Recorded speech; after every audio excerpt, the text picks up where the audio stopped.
اللہ تعالیٰ قرآن پاک میں ارشاد فرماتا ہے وَأَقِیمُوا الصَّلَاةَ اور نماز قائم کرو۔ اللہ تعالیٰ کی مرضی ہے نماز قائم کرو اور بندے کی مرضی ہے نماز پڑھو۔ رحمان چاہتا ہے نماز قائم کرو۔ تو کسی بھی چیز کی کاملیت اور جامعیت کے لیے دو چیزوں کا ہونا ضروری ہے۔ اگر آپ حافظ قرآن بننا چاہتے ہیں تو دو چیزوں کا ہونا ضروری ہے۔ آپ عالم دین بننا چاہتے ہیں تو دو چیزوں کا ہونا ضروری ہے۔ اگر آپ مالدار بننا چاہتے ہیں تو دو چیزوں کا ہونا ضروری ہے۔ اگر آپ حافظ قرآن بننا چاہتے ہیں، آپ قرآن پاک کو حفظ کریں، پھر اس حفظ کیے ہوئے کو یاد رکھنا بچانا بھی ضروری ہے۔ آپ نے قرآن پاک حفظ کیا پھر اس کو بھلا دیا تو اس کا بھی کوئی فائدہ نہیں ہے۔ اگر آپ مالدار بننا چاہتے ہیں تو آپ مال کمائیں، پھر اس کو خرچ کرنا بھی ایک فن ہے۔ آپ فضولیات میں اس کو نہ ضائع کر دیں ورنہ اس کا بھی کوئی فائدہ نہیں ہے۔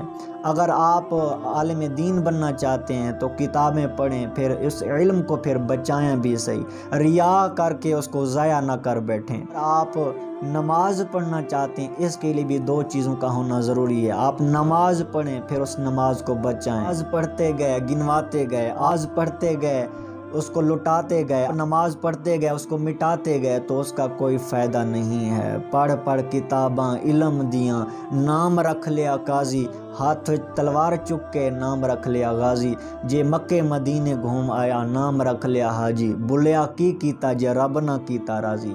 اگر رب راضی نہیں ہے تو یہ ہماری عبادتیں ہماری ریاضتیں تو پھر بیکار ہیں۔ شیطان کو عبادت کرنا آتا تھا، بچانا نہیں آتا تھا۔ اس نے عبادت کی، پھر عبادت کی ہوئی پر پھر بچایا نہیں ہے۔ اللہ نے فرمایا آدم کو سجدہ کرو تو آدم کے سامنے اکڑ گیا، تو اس وجہ سے وہ ہمیشہ کے لیے اس کا ٹھکانہ جہنم بنا۔ تو عبادت کریں، اس کو ضائع نہ کریں۔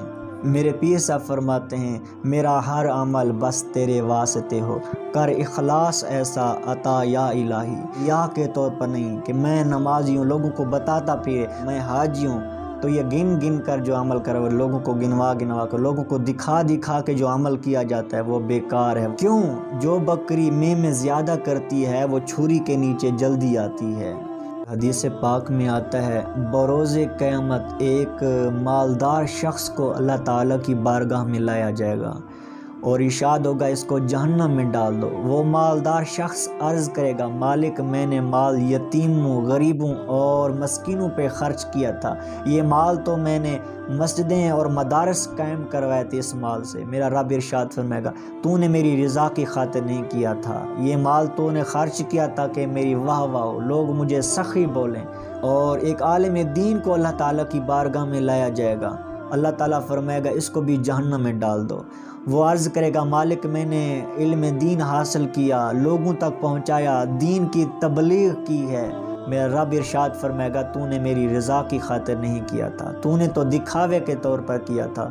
اللہ اکبر، ڈر جائیے، آج پڑھیں تو اس میں ریا نہ ہو، لوگوں کو دکھاوا نہ ہو، بلکہ ہونا تو یوں چاہیے جب سارے لوگ رات کو سو جائیں تنہائیوں میں اٹھ کر اللہ تعالیٰ کو منائیں، سجدہ ریز ہو جائیں، اللہ تعالیٰ سے دعا کریں میرے مالک مجھے بخش دے۔ ہم تو کوئی نیک عمل پہلے سے کرتے نہیں ہیں، اگر کرتے بھی ہیں تو دکھاوے کے طور پر، لوگ مجھے حاجی بولیں نمازی بولیں۔ اللہ اکبر، پھلاں دا تو اتر بنا، اتر دا پھر تو کڈ دریا، دریا دے وچ پھر تو ٹبکیاں لا، پھر بھی تیری بو ختم نہیں ہونی پہلے اپنی میں مکا۔ پہلے یوں ہوتا تھا لوگ اللہ تعالیٰ کی بارگاہ میں کچھ خرچ کرتے، سیدھے ہاتھ سے دیتے تو الٹے ہاتھ کو پتہ بھی نہ ہوتا۔ پہلے یوں ہوتا تھا کہ نیکی کر دریا میں ڈال، آج تو یہ نیکی کر فیس بک پہ ڈال، تو ڈال دے اپنی ہستی کو، اگر کچھ مرتبہ چاہیے کہ دانہ خاک میں مل کر گلے گلزار ہوتا ہے۔